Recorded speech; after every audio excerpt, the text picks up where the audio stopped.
नमस्कार, आप देख रहे हैं इंडिया न्यूज का digital platform India news national और मैं आपके साथ दीक्षा शर्मा। राजस्थान के जोधपुर में, जी हां, ये सब आप जानते होंगे कि राजस्थान के जोधपुर में क्या कुछ हुआ, लेकिन आज के इस वीडियो में हम आपको ये बताएंगे कि राजस्थान के जोधपुर में इसकी शुरुआत कब से हो गई थी। जी हां, जोधपुर के जालौरी गेट चौराहे पर जो कुछ भी हुआ वो आज ही से नहीं बल्कि सोमवार की देर रात जब अपने सब घरों में सो रहे थे उसी समय से इसकी शुरुआत, जो सुगबुगाहट होती है, वो शुरू हो गई थी। यानी कि आग बढ़ने वाली है। आग अभी थमी नहीं है। जिस तरह से दिल्ली, जिस तरह से एमपी और राजस्थान के और जिलों में भी ये हमें देखने को मिला कि किस तरह त्योहारों पर हमेशा से ही हिंसा जो है वो दंगे का रूप ले लेती है। कोई भी छोटी सी बात होती है वो दंगे के रूप में आ जाती है। इतना बढ़ जाती है झड़प कि पुलिस बल को तैनात करना पड़ता है। और ठीक वैसा ही हुआ जालौरी गेट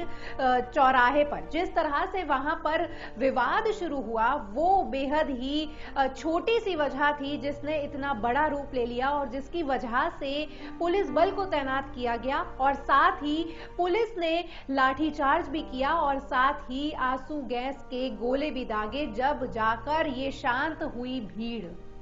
अब आपको बताते हैं कि आखिर ये हिंसा कैसे भड़की। तो आपको बता दें कि हिंसा की शुरुआत हुई सोमवार देर रात करीबन 11 से 12 बजे के बीच में, जब सब अपने घरों में सो रहे थे और वहीं पर चौराहे पर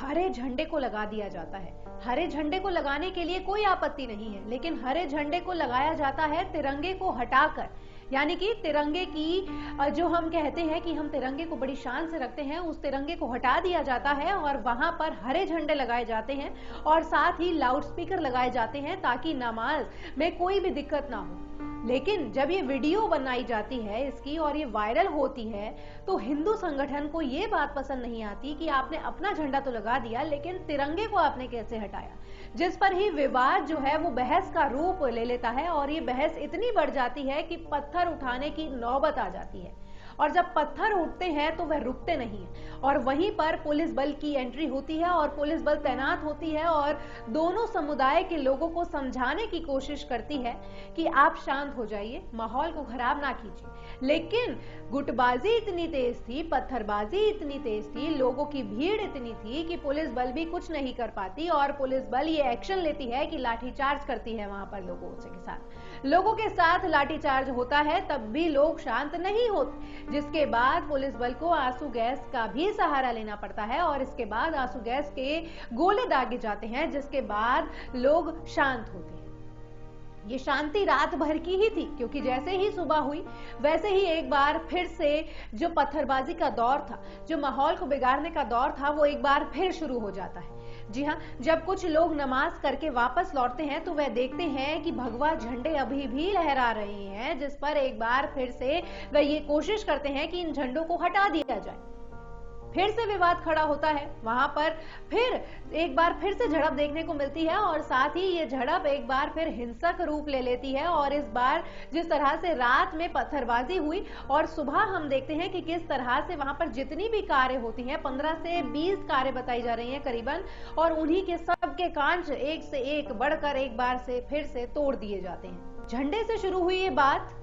कांच के शीशों तक जा पहुंची, जिसके बाद ये देखा गया कि अब जिले में 4 मई की आधी रात तक कर्फ्यू लगा दिया गया है ताकि एक बार फिर से स्थिति नियंत्रण से बाहर ना जाए। हालांकि स्थिति नियंत्रण में है लेकिन माहौल तनावपूर्ण बना हुआ है और साथ ही लोगों को ये हिदायत दी जा रही है कि आप कृपया शांति बनाए रखें, और जिसके चलते राजस्थान सरकार ने भी अहम निर्णय लिया है और राजस्थान सीएम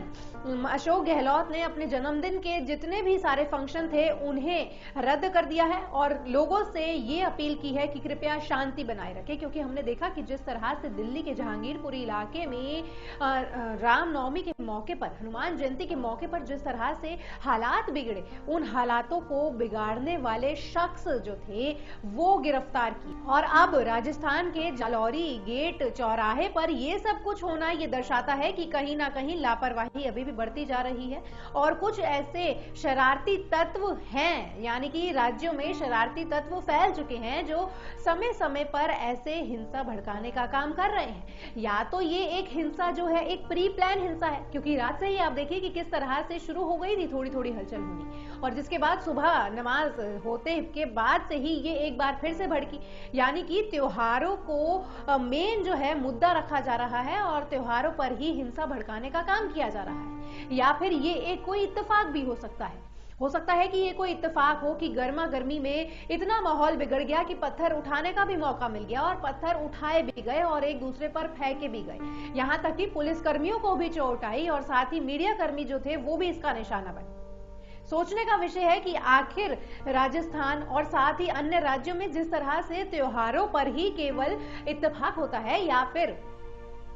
त्योहारों पर ही इत्तेफाक होता है या फिर ये कोई सोची समझी साजिश है। खैर, पुलिस लगातार काम कर रही है और लगातार ये खंगाल रही है कि आखिर इसकी शुरुआत कहां से हुई, आखिर वो कौन लोग थे जो उपद्रव मचा रहे थे और साथ ही ऐसा काम कर रहे थे, या फिर ये सिर्फ एक बहस थी जो सच में हिंसक रूप ले लिया जिस बहस ने, या फिर ये एक साजिश थी माहौल को खराब करने की जो कि नमाज के दिन हुआ भी।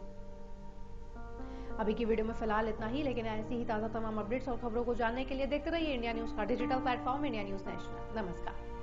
अगर आपको हमारा ये वीडियो पसंद आया हो तो वीडियो को लाइक करें और चैनल को सब्सक्राइब करें और हाँ, बेल आइकन को दबाना ना भूलें ताकि आप तक वीडियो का नोटिफिकेशन पहुंचता रहे। देश और दुनिया की तमाम खबरों के लिए देखते रहिए इंडिया न्यूज नेशनल।